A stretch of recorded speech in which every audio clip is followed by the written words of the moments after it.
Two friends, two minds, and one love for Arsenal Football Club. You are now listening to the Cod and Two Minds podcast.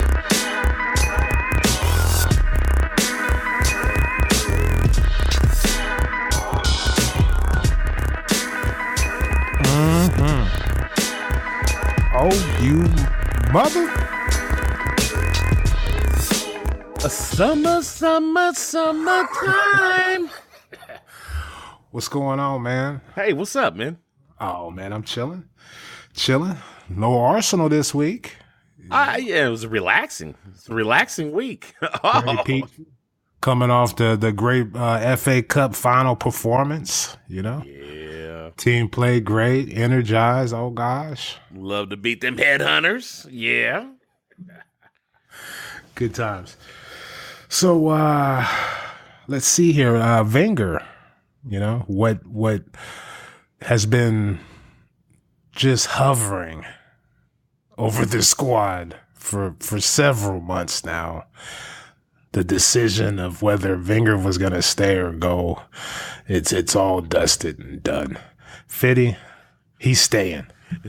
Ding, ding, ding, ding, ding, ding, ding, ding, ding, ding, ding, ding, ding, ding. Breaking news. Ding, ding, ding, ding, ding. Arsene Wenger is staying at the club. Right. I mean, like, is anybody surprised? Yeah, no shock. I mean, is there anybody shocked at all over this? Nah, not really. Yeah. No. So, but you know what, man? Hey. What are your thoughts? Like, the way I see it is I got no choice, this is the reality. This is the reality of the squad now. This is Wenger's squad for 2 more years. Right. So what are you going to do? You got to get behind the guy. You got to, you got to believe that maybe he wants to make these last 2 years memorable, different, something, try to, change up, some squad, spend some money, try to do something special in his last couple years. Yes, definitely. Do you have the hiccups? Like, what's going on with you? Yeah, I did just have a couple little hiccups here. I got it under control, but no, that was sick. Because that I couldn't tell until the last one. You know what I mean? So it was, your camouflage was real tight. But how do I feel? Like you said, no big shock. Oh gosh, he signed. It all kind of feels like deja vu, kind of. He always kind of does this. Plays out his contract or coaches out his contract. When it comes to an end, and he'll sign a little extension. He doesn't really do it before, so this is all shit that's happened before. You know what I mean? Even when it comes to the excuses now, well, not the excuses, but just he's going to have a lot of money to sign players. You know what I mean? How many times have we heard that? Right. And he knows this is it, baby. He's got to get the right squad in here and reshuffle and sell players and buy players. I mean, come on. That's not what he does. He doesn't go out and buy a lot of players. He gets you 2 or 3, and he usually buys them real late in the transfer market. Usually after we've already played a game or two. A lot of times. And to me, that's when we'll know. Like, we'll know whether it's going to be the same old shit based on how he does handle transfer business. If he gets players in early, let them bed in, have an off season with the team, going to travel, develop all that great team spirit he talks about, then, he's going to change. If he just waits, fiddle faddles around, doesn't want to pay the full price for a player. Oh no, what's he gonna do?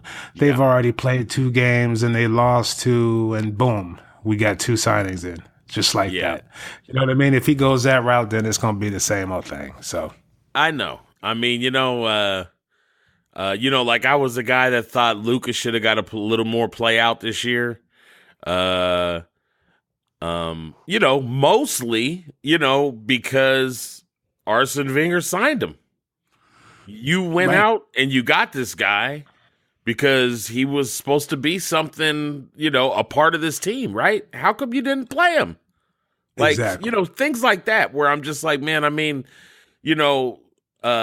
most of the other big clubs, you see them like if they go out to go get some guy that's more than a couple $1 million, then this is a guy that they're expecting to plug in to the rotation, make him part of the squad. Contribute. Yeah, exactly. Contribute in some way. It might not always, it might not consistently be in big games, but that doesn't matter. It doesn't mean that we don't need you against, lower level competition or, FA Cup third round games and things like that, I mean. Yeah, big club, we want to participate on all four fronts for, 4 trophies. Yeah. So when you go out, you need a big squad, So I guess what I was thinking is when other managers or gaffers, whatever, go out and they go get other players, they're getting them to inject something into the team. And right. I don't want those type of signings from Wenger anymore. That's like I said, that's huge. Exactly.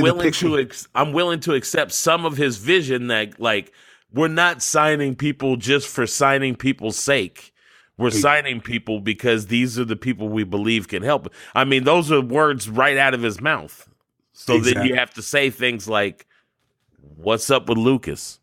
Things like that, Yeah, no, I completely feel you. That's going to be the giveaway if he's changed or not. If he's buying, like I said, if he's buying players in and bringing them in early, letting them get, acclimated, then I know he's going to do something different. And you're absolutely right. When we bought players like Lucas Perez, they're not on that top tier. You know what I mean? Not a lot of different teams were after him. You know what I mean? And a lot of the pundits would come out and say, well, this is clearly a panic buy.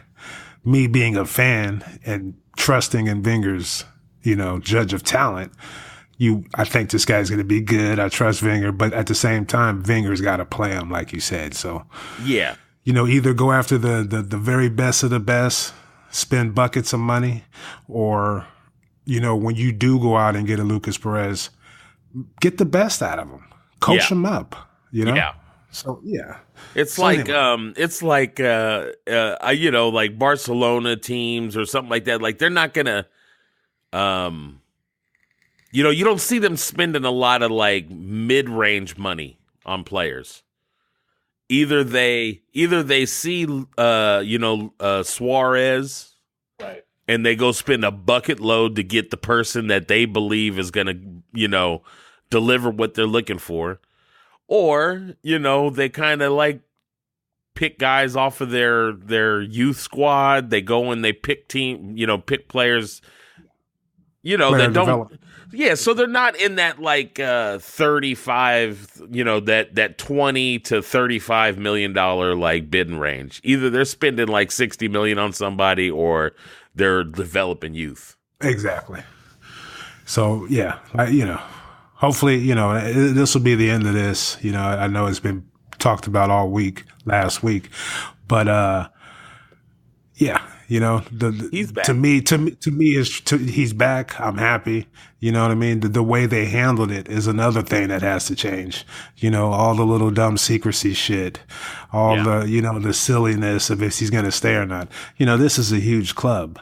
Yeah. So just the fact that it's a huge club to me, let me know that he was going to stay, because who in their right mind, would claim to love the club and then leave them hanging out to dry like that. You know what I mean? Yeah. So, just all the foolery behind it. Like you said, it was a distraction. Look, I said I was going to keep going on. But anyway, the way the whole club in general handle things with Wenger need to change. And hopefully that can happen going into next season early. Or not, in the transfer market. Well, just one more quickie, just kind of defines why. But are in retrospect, if you look back, if he makes a decision in December and signs, he quite possibly signs Ozil or maybe even Sanchez then. And it's not even a question, because now that the end of the season's got here, it's glaringly obvious that these guys can't even go play Champions League next year.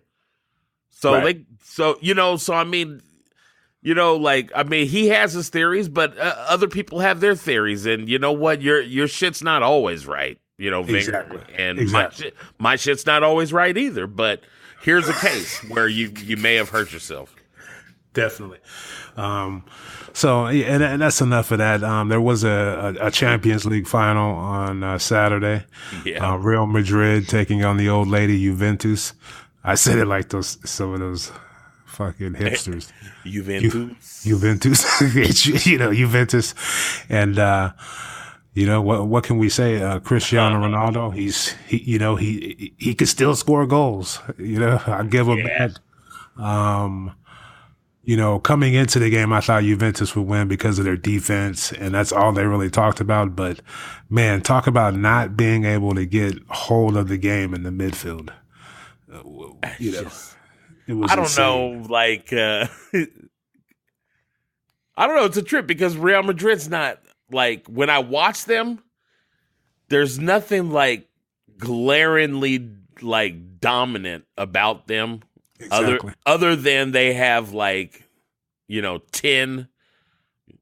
really good players out there. Right. It's just Definitely. Yeah. So the ball, but even when you watch Barcelona, you see them tick tack, boop, bop, big, quick, like they have a style about it. When you watch Real Madrid, there's not a style other than we have athletes, we're kind of powerful. We're just gonna keep shoving it down your throat. We'll score on you. We will.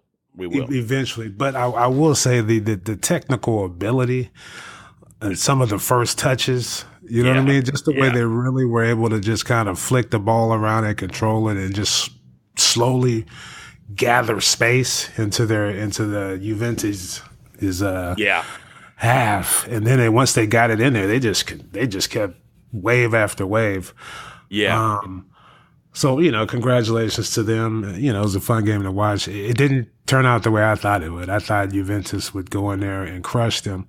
So with that said, I mean, that's, as an Arsenal fan, that's pretty much the last hurrah when it comes to trophies, It's a huge trophy. We all would want to see our team win that. How far do you think we're away from that? Or what do we need based on what you saw on Saturday from the final? To have a chance and play and win at that level that I just watched, Well, before you answer, does this team on their best day, can we beat that team? If we played them the way we played Chelsea in the final, could we beat that team? I don't think so. Isn't that a trip? I know. I don't think so. I don't think so either. Those teams, they're just, I felt that way with against Bayern. Yeah. When we got done with two legs against Bayern, that was I felt like a thorough ass whipping had been laid on us by a team that was just so much better. Way better. Yeah. At every position, they just had better players everywhere. Right. They were. So. No, that's a great point. And Real Madrid kicked their butts with a lot of friendly ref decisions. But I would say this is my take on it. When I look at Real Madrid, I look at somebody like Casemiro. You know what I mean? Yep. A big, athletic, defensive midfielder who gets around the pitch and destroys shit. Right now we kind of have Xhaka playing that position, and it's just as far as the athletic ability, the kid from Juventus, Dybala, he didn't do anything because the Casemiro was just running around with him. Fucking the fat dude, he barely did anything, and it was just because of that midfield and Modric. And the first touches and the Modric is a drifting trip. around like a little hobbit, making the passes and just what a great little player, dude! That little Modric motherfucker, so fun to watch. So yeah, I mean, I would say that's what we're missing. We're missing a dynamic midfield like that. Yeah, I mean, I mean, because it's a far reach to say like, well, shit, we need like 6 more world-class players to even be compared to like some of these teams. Oh yeah. But like that's not reasonable to say what do we need to be able to just compete with these teams. Like 6 would make us like, oh, we're as great as them. Right. But 2 world-class players, really 3 world-class players, could change everything about this Arsenal squad. Oh yeah, definitely. Definitely. And mostly because I like a lot of our players that we have. It's just that to compete at the top level, some of these guys are just not starters. Like, exactly, they would be great squad players that you would feel great to have on your bench and never question having to start them or bring them off in the 60th minute to come in and do their job. Definitely, you need 2. You need 1. You need 2 good players at every position. So yeah, definitely. But yeah, I mean, that's pretty much my take. That's kind of like right now. I just don't feel like we have the midfield that could athletically compete with any of the top teams. We just don't have that speed. Yeah, and we don't have the Conte or the Casemiro type player. Yes, we thought it was going to be Coquelin, but. He had a rough year. I just say, like, there's a place for a guy like a Xhaka in that position, but, like, he needs to be next to the guy that is built more on the athletic side of that position. Perfect example of this is Toni Kroos. You look at Toni Kroos and you look at Xhaka, they have the same type of game, but it's just that Toni Kroos is a little more athletic. Yep. He's still pretty stiff, but I mean, he gets around the pitch a little better. And I think you're absolutely right.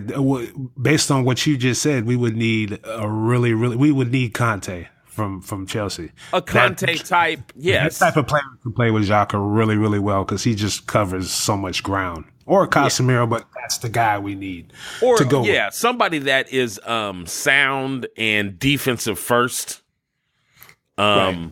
That doesn't want to push forward, doesn't want to, he just wants to protect the back four. Definitely. Now, the problem that I have, which, I guess the day is going to come at some point, but the problem that I have is that same position is the position that Santi Cazorla plays. And Xhaka and Santi play the same position if we have this other guy on the other side that we could trust, and then at that point, for me, it's not a problem if it means that we just have extra players at extra positions.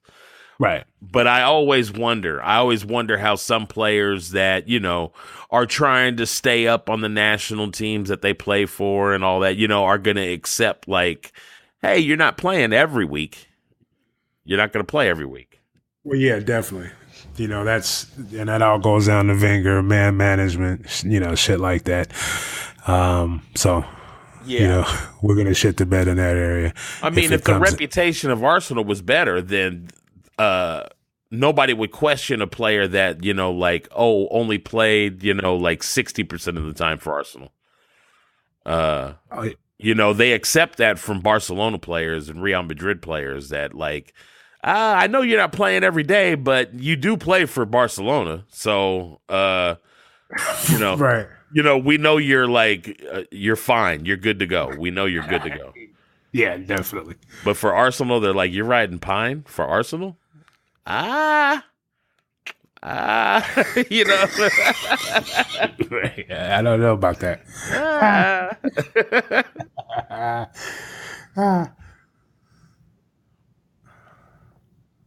Well, so what's going on? Not too much. This kind of, it's kind of our wrap up show. So we talking about, maybe going through maybe some of our awards for the season or something. Yes, it's something we do every year. So let's continue the tradition and go ahead. Who is your MVP? We got a handful of awards. Some of them are going to be very traditional that you recognize, and a few of them are just going to be kind of silly, fun, and we might have to explain exactly what we mean by the award we're giving away. But, of course, to start it off, MVP of Arsenal, Sanchez, right? I mean, isn't that what we're talking about? Yeah, I'm gonna give it to Sanchez, but I do have an honorable mention. I would like to. You have an honorable mention. Yes, I would just like to throw it out there, and I'm gonna give it to the little magician, Santi Carzola. You may laugh, but when he was on the team and playing, we were tearing shit up. So, one guy gets hurt and the whole season pretty much goes to shit eventually. Ooh. So, I mean, that's just an honorable mention. Clearly, Sanchez was our talisman. He was the guy scoring clutch goals, losing the ball, running all over the pitch, trying to make shit happen. So, clearly, the MVP. Yeah. Okay. And that's legit. I got you with the Santi thing. I mean, he was definitely valuable in that way. That's for sure. Stop it. You're embarrassing me. Stop it. So, I mean, a lot of things, some people call it Rookie of the Year, whatever. So, but I'm basically calling it like who's like our promising youth, the player that the young player on our squad that really gave us reason to look forward to the future. Yes. Who you got? Oh, come on, man. Who you got? Roberto Holdini. Hey, a.k.a. young Rob kid Holden. A.k.a. Rob Holding. No, tremendous. And the weird thing about this one, Fitty, this is a classic Wenger. You know what I mean? Players got hurt or suspended, so we needed them. We oh my God, what are we gonna do? And we threw him out there, and from day one he's performed in the. But here's the funny thing: in the preseason, you, me, my brother, a lot of the Arsenal fans that I know could see he would be able to handle it. Like he should have played more. Yeah. But anyway, yeah. Go ahead. Early in the season, was it due to injury early in the year also when he had played a little bit when we saw him early? I think so, because Perga had got hurt already. So because Koscielny wasn't like back in shape yet. Exactly. And something like that. Yeah, okay. But yeah, definitely I'm on the same page with that with Rob Holding. Yeah. Can I get one more? Look, I'm all getting all excited. Like I always do. One little quick caveat on promising youth player. Iwobi started out the season great. And just really kind of tapered off towards the end of the season. But I still have confidence in the kid that anyway. I do too, and I think he's got a unique set of kind of skills for a kid that's a young like he is. Definitely. He's a very strong kid. He dribbles the ball well. He seems to position himself great in offensively. He seems to find open spaces, and so I like that about him too. I hear you there. Okay, so this is one I kind of made up a little bit, but I just like to call him Mr. Reliable, which, kind of in my opinion is he's not necessarily your MVP, but when you look back on the season and you think about every kind of point during the season that you just remember, like, this guy was there. He was always there. Sometimes maybe got slid to a different position. Sometimes, maybe in a rush during a game had to move back to some other position. Like, you never know what the guy was going to be called on to do, but he did it. Exactly. So anyway, for me, my Mr. Reliable is Nacho Monreal. Yeah. I watched the guy just give it his all season. Got slid over the left wing. Then, let's play Gibbs. So we're going to slide you back to center back and play with the back line. The guy had, it's a challenger position at times because a lot of teams load up that right side. Having to go against Sadio Mane and people like this, it's not a fun place to be. Exactly. It's so I'm just proud of Nacho. I thought he had a very good season. Maybe as good as he can with his own talents. Maybe that's what I'm talking about. But no, yeah, I love it. That's not my pick, but I mean that's the thing I love about Nacho and why he was my honorable mention for this award is the fact that he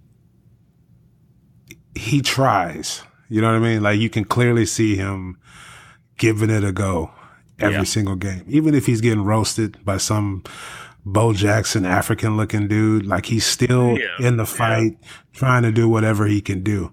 And the versatility is tremendous. So yeah, I would have to agree with you. But my Mr. Reliable is going to be, and I took it literal, reliable, is going to be Mesut Ozil.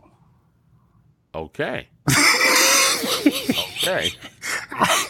I thought the reason why is because every single game that I watched. No, I'm just playing.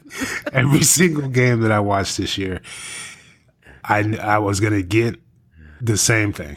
You know what I mean? He's very just consistent with his play.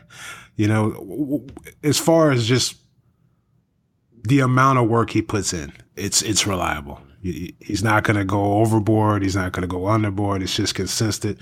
And for a season like this, I felt I needed that. So. Okay. Anyway, just trying to be a little different here. Okay. Reliable. Let's see. All right. Okay, got it. All right. Did you get all that? That's fucked up, dude. What do you want me to say?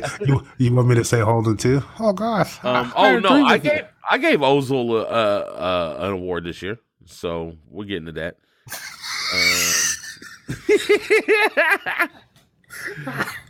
So this next category is the turnaround player of the year.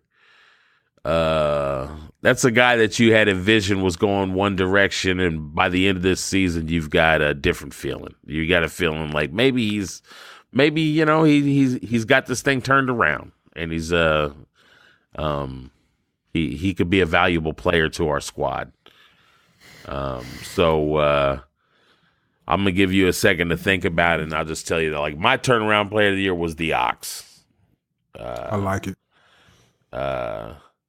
I got really close to losing almost complete faith in him last year. And there was times in the beginning of this season where I really had some issues with, I'm not sure what the guy's doing. But all of a sudden, Ox got on his horse and started putting out some quality performances, and he's a fun guy to watch play when he's playing well. I agree. That's a good one for that. I'm gonna go ahead. I mean, I completely agree with everything you said, and he had a hell of a turnaround as far as just playing a completely different position from what he was used to playing, and in that basically turning his Arsenal career around because a lot of people were fed up. But I'm going to go with, kind of on the same note, but I'm going to go with somebody I'm always hard on, because he's not aggressive. He's cut from the Gibbs cloth of just being docile and, oh, look at my hair, that type of player. But, I'm going to go with Bellerin because of what I see with him playing as a wingback. When you watch the Real Madrid Juventus game, the fullbacks, the wingbacks, they pretty much control the scoring. You got Marcelo on one side, you got the other fool on the other one. I never can remember his name, but they were pushing up. And Bellerin in the final with Chelsea, he was really, his last two games playing at that spot, he was really aggressive, really get in the box. And I think, I know he waited till the end to kind of turn me around, but I just think, yeah, he did with those last two games. The two good performances in situations where we needed the points. So I'm gonna go with him with that. So I hope this ain't off the mark a little bit, but I was just gonna ask you, like, so I mean, would you be a little perturbed if we started the season out next year and we weren't running that same set, that same formation? I really would. Put it to you this way: with the players we have now, yeah.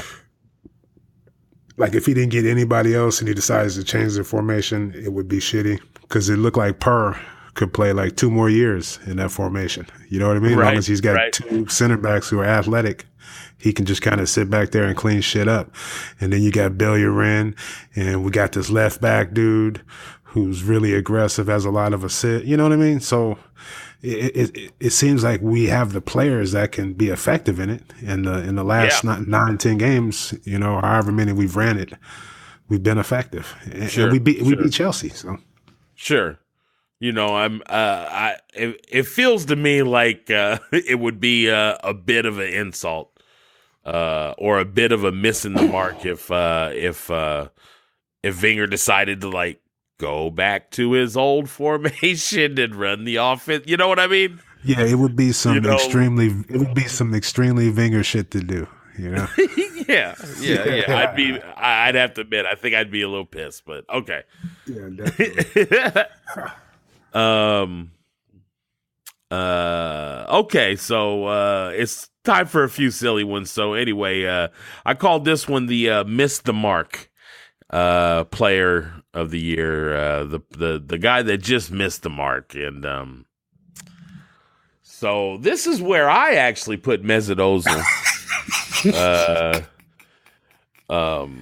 And for a guy that, myself that defended him, and and I still don't consider myself that I'm being on him. I just, from what we got from him last year, I was in such anticipation for like another huge like season as far as assists, and I just felt like he missed the mark. Like he just didn't quite get there for us all season. Like I kept waiting for that Ozil to kind of, just go through a run, a 5, 6, 7, 8, 9, 10 game run or something where you were just like, there he is. There's the great Ozil, Yeah, no, definitely. I would agree with that. He scored more goals this year, but as far as just, I don't think you're ever going to get the defense or him really busting his ass to, you know what I mean? That's just not really his style. But the key with him would be then, you're going to really have to start,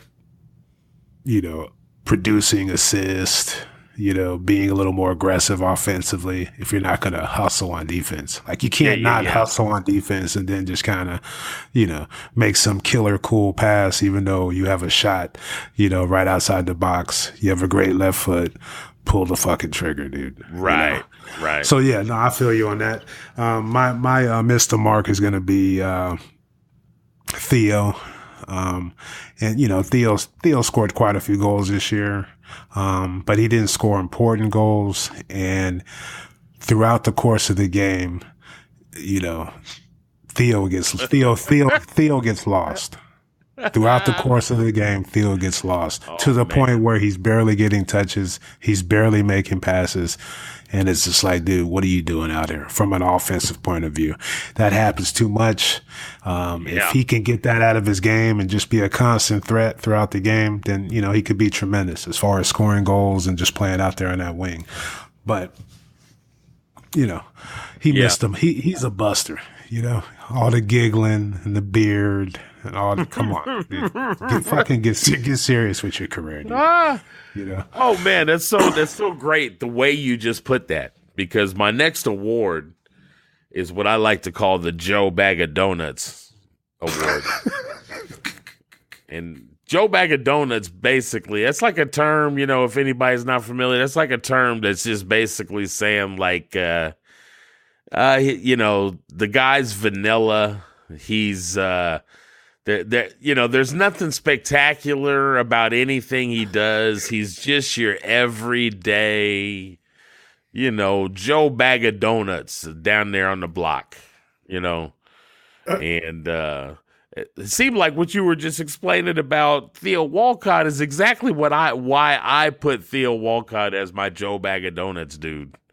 Okay. He's just, like you said, I mean, the goals come, but most of the time there's nothing meaningful about the goals that he scores. Like it's after we're already up 4-0 that he puts one in, just weird shit.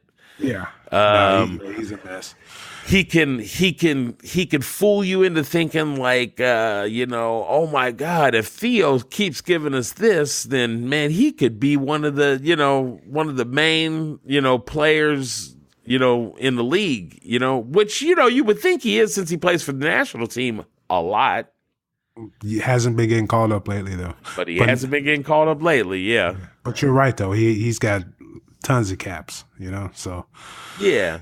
Just, I mean, like, but at the end of the day, when you get done, like you were saying, at the end of the day, when you get done after a game, a lot of times, even at the end of the season, you look back and you're like, is there anything that he did like special?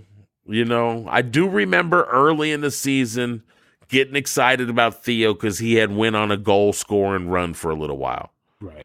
I remember that. Yeah. No. Yeah. He scored. He scored a lot of goals. I don't remember the people he scored against. You know what I mean? It's like I don't remember anything special about him, but yeah, and the missing, the missing part throughout the game. Like there'd be stretches where you're like, damn, this motherfucker, is he out there? He hasn't touched the ball. He hasn't made a pass. I mean, come on. So yeah, that's gonna be my just every average vanilla, oh my gosh type player. Bag of Donuts goes to Theo Walcott for me. Yeah. And Gibbs, I could throw him in there. And you can throw quite a few different players in that group. That just shows you the type of mentality we have on the team. It's very vanilla, Yep. So I love it. Another tremendous year. Go ahead. You got one more? This one, I wouldn't necessarily call this an award or anything, but it was just like a quick question. Like, if there's one move from the season that you can point to, at any point, I mean, I'm not necessarily saying like this was the big turn of the season that why we failed this year. Not necessarily that, just one of the moves that made you scratch your head this year and really make you question the old guy.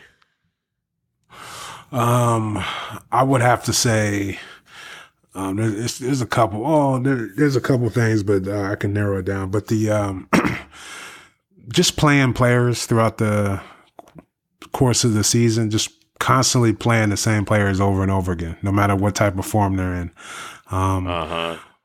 That would be one, and we didn't. When we went into that huge long rut, one of the worst losing periods I've ever experienced, he didn't do anything he switched to the back three too late would be the other one. He basically, he didn't make any adjustments. We could have got out of that rut earlier. And if we had got out of that rut a little earlier, I think we would have got fourth place. No problem. But anyway, lack of being progressive, really jumping on, grabbing the bull by the horns kind of thing. Exactly. So my only one was the whole. I was shocked, and then I guess the more everybody talks about it, they just say like there is something wrong personality wise. But why send Joel Campbell off? I didn't understand it. Especially when you consider when him buying. Sorry. No, go ahead. I was going to say, especially when you consider him buying Lucas Perez, kind of to play out there on that position. But we already had somebody who was already accustomed to the Premiership. He'd been at the team. He'd proven himself the year before. And, you're just like, fuck it. I'm going to loan you out and buy somebody to play that position and then never play them. So it could be a situation where Campbell wanted to go somewhere and play. But that's a great point. When it happened, I was like, wow, after his last season with us, why wouldn't we keep this guy? Yeah, when last season, when we had those dry spells at times when nobody seemed to be creative or fun, like Joel Campbell was the only guy that was kind of like working the ball, like making things happen. Yeah. So he was just a guy that I was looking forward to this year. I thought this could be a really big year for him. And then, oh no, we're just going to get rid of him. So whatever, dude. Like I just, things that just piss me off about Wenger sometimes. Definitely. We have a player who's proven himself with the team, but for some reason, you're just going to loan him out again. And everywhere he goes, he's the like he gets playing time, he scores goals, he produces for that team, Yeah.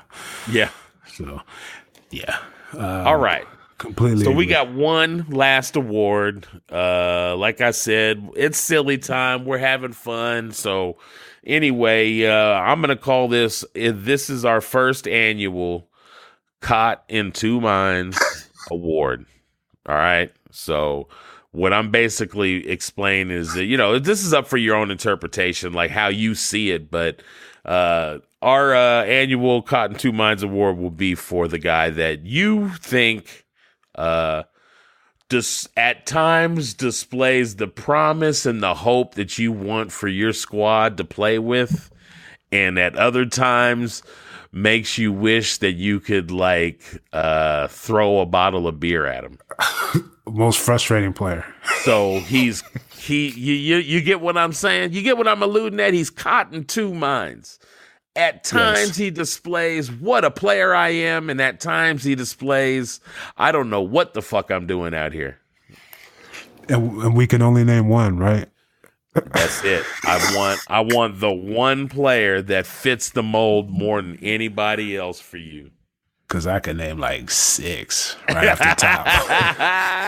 For real. Like 6 right off the top real fast. Now, what makes it interesting when you got to think about it, you know what I mean? Yeah. Because there's a lot of moments when a lot of different players frustrate. Anyway. No, I hear you, man. And I mean, there's a couple of them where you're just like, dude, you're so lackadaisical. If you just stop hitting those Diaby blunts, I might be able to get behind you. Quit smoking that Diaby weed. But I'm gonna go with Ramsey, because even when Ramsey does do something good, I'm always like, whatever, dude. Fucking relax, I mean, the nickname you pinned to him earlier this year says exactly what we mean by this award. Aaron What's his name? Aaron Two-Touch Ramsey. Two-Touch Ramsey. He's going to take another touch.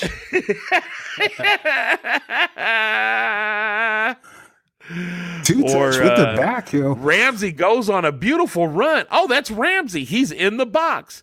He brings the ball down. He touches it around the defender.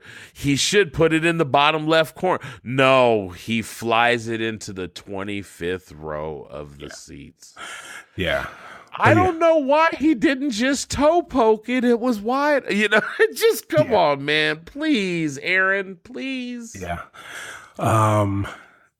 Yeah. He turned it around too. I should have gave him the honorable mention with Bellerin, but yeah, he turned it around towards the end. But I just think that's another situation with Wenger, kind of giving him that freedom role, Yeah. But so that's going to do it for today's podcast. Thanks for tuning in. You can follow me on Twitter at eMarsho, EMARSHO. You can follow the show on Twitter at CITM Podcast. Go over to iTunes, subscribe, rate, and review. We're also on SoundCloud and YouTube. Want to thank everybody for just a fun year. Something we've always talked about doing, just kind of having conversations and just discussing, the thing we love, which is Arsenal. So thanks for all the emails. Thanks for all the support.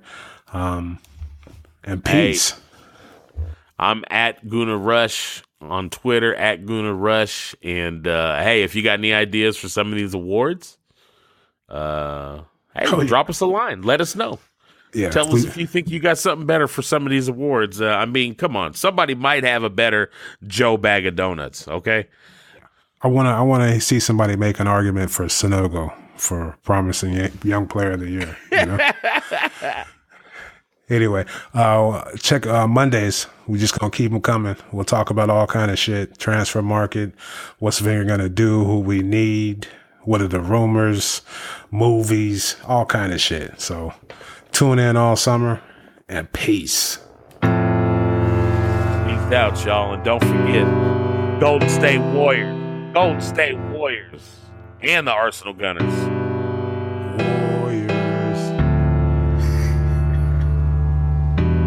Come out and play. Thank you guys for tuning in to Cotton Two Minds. Please head on over to iTunes and subscribe, rate, and review the show. All feedback is much appreciated. If you would like to contact the show, drop us an email at citmpodcast@gmail.com. And be sure to follow us on Twitter at CITMPodcast, at Guna Rush, and at eMarshall. That's EMARSHO. The music in this podcast has been provided by Statics. If you like what you hear, be sure to check them out at staticsentertainment.com and follow them on Twitter and Instagram at Statics Music. That's STATX Music. Peace.